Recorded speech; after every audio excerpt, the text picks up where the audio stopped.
So words have a lot of meaning, and we use various words to describe things based on our gender stereotypes. Words with negative connotations are generally used for women and aid in upholding gender stereotypes and create barriers for these women. As a woman who's been called negative characteristics like bossy, I have been put in a gender-specific box. People have assumed things about me based on my gender instead of my character and my personality. In this speech, I'd like to define the problem that women face because of gender stereotypes, and then describe a solution and how the world will look without these barriers, and finally describe what small steps you can take to help in alleviating this problem. Now you may be thinking, I don't stereotype based on gender, or gender stereotypes don't really impact me. But I'm here to inform you that everyone stereotypes whether they realize it or not, and gender stereotypes impact everyone in some way. Words that have negative connotations aid in holding women back. Marissa King, a professor at Heston College, stated that every day women in professional fields have to figure out if they will go against gender norms, or go with gender norms and be nice, or go against them and actually get things done. Professional women face many problems, according to the Broad Experience podcast episode, Women in Academia. Academic men are able to spend approximately 37% of their time on their own personal academic pursuits, while women are only able to spend about 25%. And this means that men are able to do more research, and then we're more likely to be noticed for their work. Now, this isn't because women are working more, but it's because if they would say no to the small things, they would most likely lose standing. Marissa King also stated that she frequently asked students if they would make the same request of David Levant, a male professor at Heston College, that they're making of her, and more often than not, she says the answer is no. Women are also critiqued frequently based on their appearance instead of the focus being on their work. Hillary Clinton, our previous Secretary of State and a possible 2016 presidential candidate, is a very powerful professional. However, during my research, I discovered several websites, including HillaryUgly.com, that are devoted to simply bad and ugly pictures of Hillary Clinton. People ignore her or critique her work simply because of her appearance. The gender stereotypes also impact our career aspirations. Men are able to fit gender norms and have more leadership positions in all areas of society, according to the peer-reviewed article, Doing They What Gender's Got to Do with It. And even though women are earning the majority of college degrees, they still only make up 19% of the U.S. Congress, 5% of the Fortune 500 CEOs, and only 10% of the heads of state. So men are dominating leadership occupations. So why do women allow this to happen?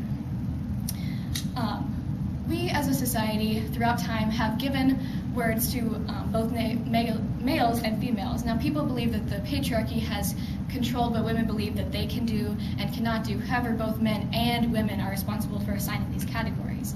We give words to women like submissive and gentle and emotional, and however we give opposite words to males like dominant and tough and logical, and among many other words. And women need to break out of these gender-specific categories by approaching these stereotypes, and even if they are opposed by other men or don't have the same aspirations as other women.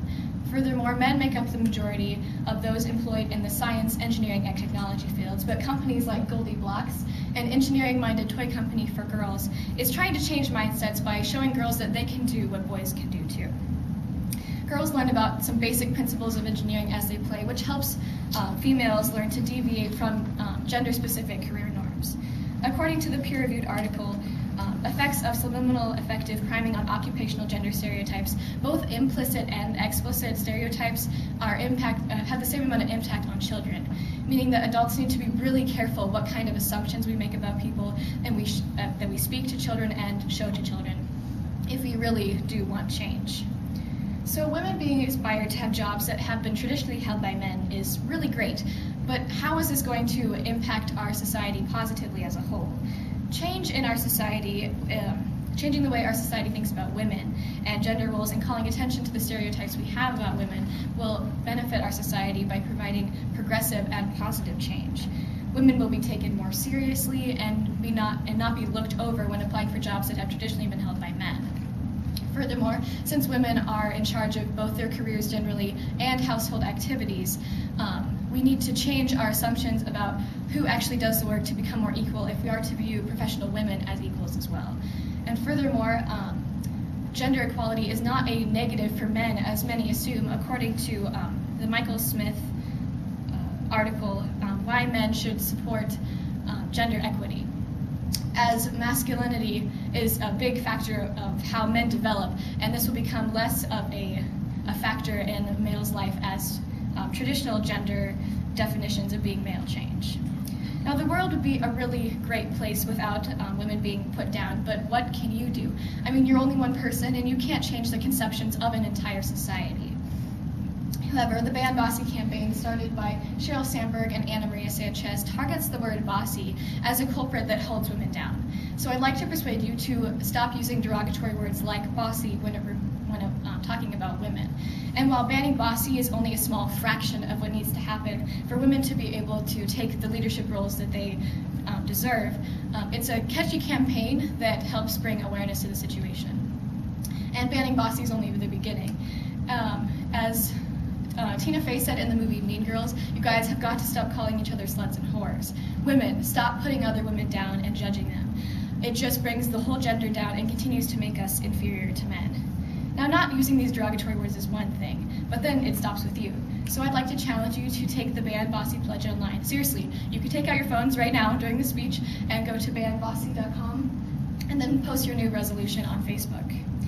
By making this lifestyle change, you're promoting it, and it doesn't stop with you, and it allows your daughters and granddaughters to break out of these gender stereotypes. Thank you.